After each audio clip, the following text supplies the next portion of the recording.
Няма теглени кредити за бизнеса на младата Мариана с младите президентски Това са синове. подробности, които оставям на разследващите журналисти да ги доразвият в крайна сметка. Аз не мога да напиша тритомник за това. Просто съм дал някои основни неща, които според мен са очевидни като конфликта на интереси. Те са абдикирали почти. Добре, кажи ми, моля ти се, защо пък толкова много те възмущават? Ловните подвизи на президента Първанов. Какво пък толкова? Човек обича да ловува. Говориме за държавния глава, не говориме за Бай Пешо. Много е лесно да направиш разследване... Може да говорим за Бай Тошо. Да, нещо много близко до това, за съжаление. Значи, първо, всичките тези ходения на ловните му дружинки и мобилизиране на държавен ресурс, за да го охранява, обгрижва и на местен, разбира се. Той ходи по места, където добре приет. Познайте дали не са кметове от еди коя си партия и така нататък. Всичко това се облича в някаква форма среща с местното общественост, за да се опровергае, за да се командировъчните да се оправдаят. Да, но ако това не се забелязва, не могат да бъдат скрити международните му вояжи. Извинявайте, какво означава да се качиш ти на правителствения самолет, да прелетиш цял един континент като Южна Америка, без да се срещнеш с българските общности еди къде си, но да кацнеш да се снимаш с пингвините в Патагония, за което клатът глава българи в въпросните общности, да не изброявам колко латиноамерикански страни подминава в това отношение, нали? Клатът глава казва, той можа да се снима с пингвините, с нас не дойде да се снима.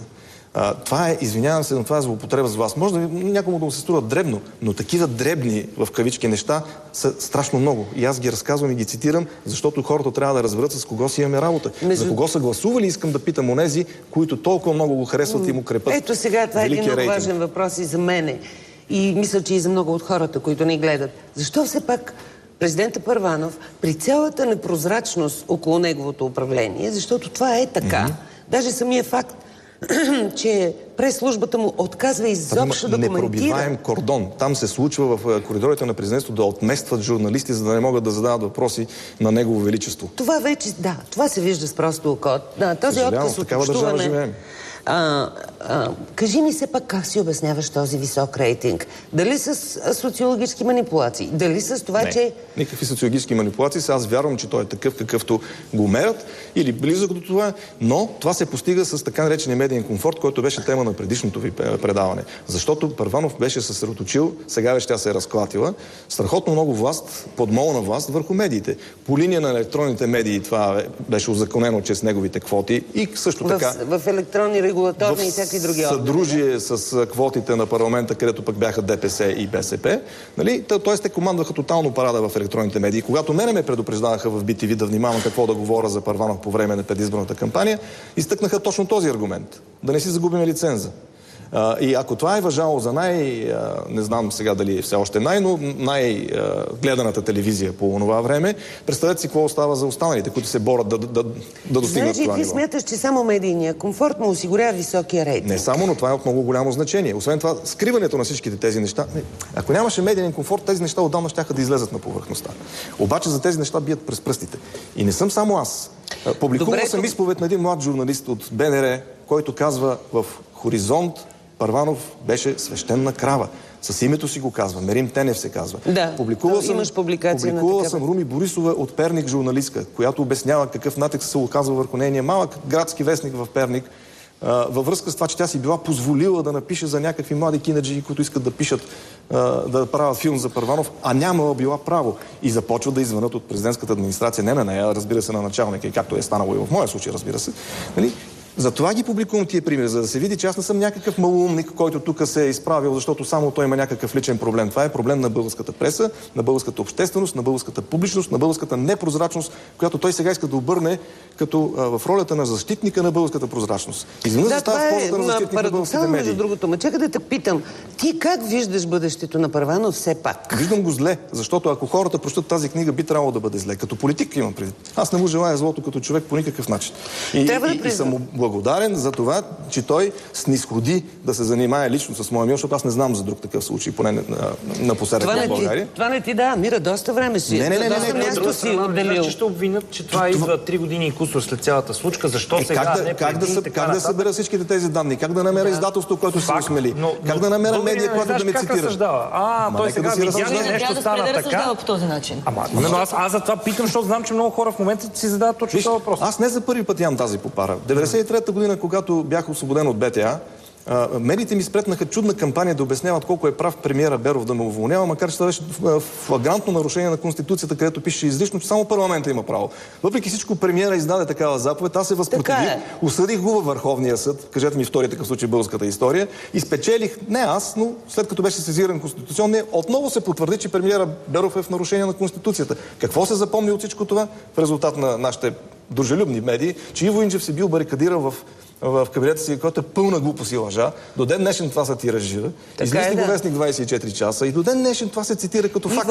Една лъжа, която си остана. Малко да минем от твоето блестящо его, което аз не мога да не оценя, но... Виж, какъв искаш да бъда? Да се примира, да седа някъде във ъгъла и като всички останали да си мълчат, така ли? Виж сега, ти трябва да оцениш пък нашата солидарност с теб, защото ние не сме спряли да те разпитваме по тези въпроси. Мисля, че е въпрос на принцип. Пошегувах се, разбира се. Въпросът е в това да поговорим малко за това. Има ли действително съгласие някакво задкулисно при толкова много задкулисни начини да се упражнява властта? Задкулисно съгласие между премиера Борисов и Първанов, за което ги обвиняват? Или действително започва една особена диференциация в българския политически живот? На разделение... Минахме към политически анализ, така ли? Да, нека да направим аз съм писал на тази тема нееднократно и моето мнение беше на етапа, когато се видя, че има две стъпки назад, една напред или обратното. След помирението, което настъпи във връзка с това, си разпределиха ролите ти така за военния закон, аз пък за посланниците. И тогава бях на мнението, че действително има някакво споразумение. Но от тогава, след стенограмата с Дянков, според мен настъпи много голям разрив и мисля, че точно там можем да говорим за его. Добре, да, разбира се. Тук няма да спорим. Ще се върне ли Георги Първанов като лидер на БСП? И какво бъдеще и какъв хоризонт предстои на тази партия с лидер Георги Първанов? Аз, понеже не съм гадач, както казваше един министър-председател, не мога да се ангажирам с подобна прогноза, но не ми се вижда реалистично това да се случи. Той по-скоро се цели в ролята на среднист, да го нарека така, т.е. центрист. Което вбесява Бойко Борисов, защото всъщност той играе тази роля. Тук се застъпват политическите им интереси, според мен. Защото Първанов не иска да бъде лидер на крайно лявото, или по принцип само на червеното. Той иска да привлече гласове. Той така обича да казва, че за него е гласувал народа или еди колко си хора. Той иска този народ да гласува отново по същия някакси начин за него, но мисля, че ще бъде трудно да му се случи, когато хората разберат с кого си имат работа. И аз може би ще имам някакъв скромен принос в това. Кога хората ще разберат с кого си имат работа? Когато са малко по-добре информирани, отколкото сега. Битката през последните 10 години се водеше предимно за овладяване на общественото мнение. И то така беше овладяно, че беше задушено в прегръдката на властта. И загина. В днешно време да събереш хора за кауза е абсурд. За никаква кауза. Затова, когато на моята скромна книга дойдоха, ти ще кажеш колко хора, понеже беше там. Около 1000 души, според мен. Да, струва ми се, че те са видели в това някаква кауза. И аз съм благодарен за това, че има подобен тип отзвук, независимо от това, че тъй наречените, аз ги наричам официози, защото това само по себе си е абсурд. В страните, където има официоз, той е един обикновено. У нас има много официози. Те се борят за тази роля. И преминаха вкупом като три синджира роби от подчинение на един, сега на подчинение на друг. Да сте видели в медиите, българските медии да бъдат обект на прокурорска разследване на някаква така. Значи магистрати, политици... Най-вероятно това предстои по някакъв начин, защото... колективно преминаха на страната на победителя. И на него му е удобно, разбира се, победителя. Не е лесно винаги да смениш тая позиция. Аз ще направя разлика между това, че ти нарече себе си свободен човек и трите синджира роби, с което ще приключим това осветяващо интервю. Иво Инджев ще покажем беше на гости. Нека да покажем книгите, хората да я видят. Хората имат право да знаят истината. Прочетат. Имат право на алтернативно мнение и на истина. Абсолютно. Да. Това е така. Затова ти беше при нас днес. За което заради благодаря. Истината и заради това, че ние винаги очакваме и другата страна да се обади, да наруши мълчанието си. Защото мълчанието е злото. Защото е злото. В стила на твоята игрославица. И на миналата ми книга. Много ти благодарим още веднъж. След малко рулетка